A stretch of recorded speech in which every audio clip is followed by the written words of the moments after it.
victimized again by being publicly dragged into the scandal. A system that was set up to protect kids, both those who make stupid mistakes or have problems like this in their life and the ones that are affected by those choices, it's greatly failed. Came to us on his own, and he was crying, and he had just turned 14, and he said that he had actually improperly touched some of our daughters. Did he explain? A federal judge provided a detailed account of Josh Duggar's alleged molestation of his sisters, describing how the incident was largely kept a family secret until it unintentionally leaked through the daughter of a family friend years later. In a decision on Wednesday dismissing a lawsuit from 4 of Duggar's sisters, Judge Timothy Brooks, who also presided over Duggar's child pornography trial last year, provided the details. The sisters had filed a lawsuit against several Arkansas officials in 2017, claiming that police had violated their privacy by improperly disclosing documents related to the molestation investigation.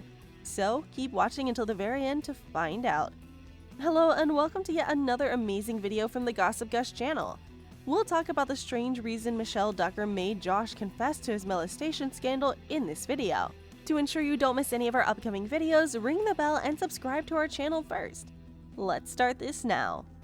Although most of the information in Brooks' decision was already public knowledge thanks to news reports and police records, Brooks' decision provided a chillingly detailed summary of the disturbing years-long series of events.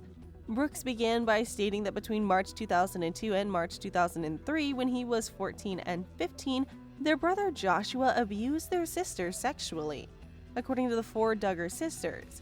According to Brooks, the 4 sisters' alleged ages at the time of the alleged abuse ranged from 5 to 11. The abuse was discovered by their parents Jim Bob and Michelle Duggar, but neither they nor any state agency were notified, according to Brooks. Instead, they made the decision to punish Joshua in private and keep it a secret. Whatever Mr. and Mrs. Duggar did to curb Joshua's behavior, it was unsuccessful. According to Brooks, Jim and Bobby Holt, who were influential members of the Duggar church community, were approached for assistance by the Duggar parents. During Duggar's child pornography trial in December, Jim and Bobby Holt both provided testimony assisting the prosecution's effort to paint Duggar as a recurring child predator. In her testimony to the court, Bobby Holt claimed that Duggar repeatedly admitted to her that he had touched his sisters both above and below their clothing. According to Brooks, the daughter of the Holts learned specifics about the alleged behavior of the Duggar family from her parents and recorded those details in a letter to her favorite author. However, the daughter of the Holts never sent the letter via the postal service. Instead, she put it in a book on her bookshelf and didn't move it until 2006, when she lent the book to a friend and fellow church member, according to Brooks. After obtaining a police report, In Touch Weekly published the letter in the book for the first time in 2016. However, the report claimed that the Duggar parents resisted asking the police to identify the letter's author and recipient at the time. As a result, the members of the Duggars' close-knit church community began to learn the family secrets, according to Brooks. The number of church members who were made aware of the abuse is unknown, but the revelations split the congregation into different groups because some people didn't agree with how the situation was being handled.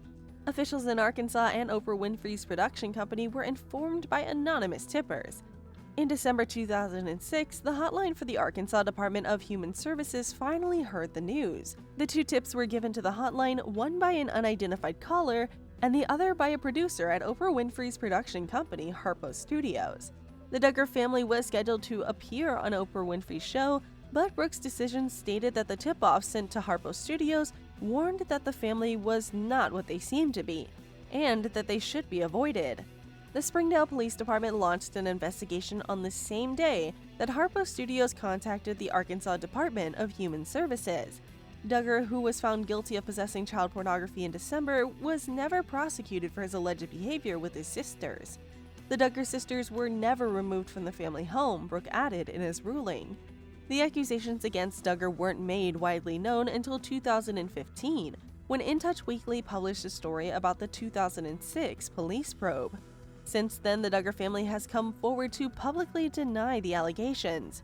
Jim Bob and Michelle Duggar told Fox News in 2015 that their son had touched their daughters in an inappropriate way. Two of Michelle and Jim Bob Duggar's sisters also spoke out about the scandal, saying they had already forgiven their brother and felt victimized by the way the media handled the situation. Josh Duggar apologized publicly for his actions, saying he had told the police about them, sought counseling, and recognized that he had acted inexcusably, for which I am extremely sorry and deeply regret. In his decision to dismiss the Duggar sisters' lawsuit, Brooks expressed sympathy for the four Duggar sisters and agreed that Arkansas officials handled the investigation documents improperly. He claimed that the sisters had not, however, established that the law had been willfully broken by the officials. Insider's request for comments was not answered by the Duggar sisters' legal counsel. Recently, Josh Duggar has been attempting to pin the discovery of child sex abuse material on his computer on a former friend. A lawyer from the former reality TV star conjectured during a federal appeals court hearing that a man named Caleb Williams, who occasionally worked in the used car dealership where the download occurred, may have downloaded the child sexual abuse material. Attorney for Duggar claimed that by failing to exclude Mr. Williams as a potential perpetrator, prosecutors had failed to establish Mr. Duggar's guilt beyond a reasonable doubt. He argued that the evidence that Williams had access to the computer where the child sexual abuse material was downloaded should have been admitted by the court. At trial, the prosecution claimed that Duggar had downloaded hundreds of pieces of material pertaining to child sexual abuse on his own to his desktop computer in his office in Springdale, Arkansas, and that he had gone to great lengths to avoid being discovered. The content Duggar downloaded contained images of kids younger than 12, including one who was just a baby. Computer forensics experts testified in court that Duggar essentially concealed the illegal material by dividing the hard drive of his computer into two sections, one visible to the public using the Windows operating system, and the other hidden by a Linux partition. Prosecutors claim that the partitioned component assisted Duggar in avoiding the anti-porn accountability software that informed his wife of his online activity. Prosecutors contended during the hearing on Thursday that William was not capable of downloading the materials containing child sex. On the dates that the files containing child sexual abuse were downloaded and the Linux partition was set up, Williams was in a different state. Williams would have needed to be physically present at the computer in Arkansas for the latter task, according to the prosecution. In an interview with Insider, Williams claimed that the Duggars team attempted to implicate him in the evidence of child sex abuse at trial caught him off guard. Williams claimed that while it was true that he had accessed the computer at the Duggars' car a lot, many other people also did. In addition, he added he provided evidence to the prosecution, including a receipt from a St. Louis Apple store showing that he was traveling throughout Missouri at the time of the Duggars' action in May 2019.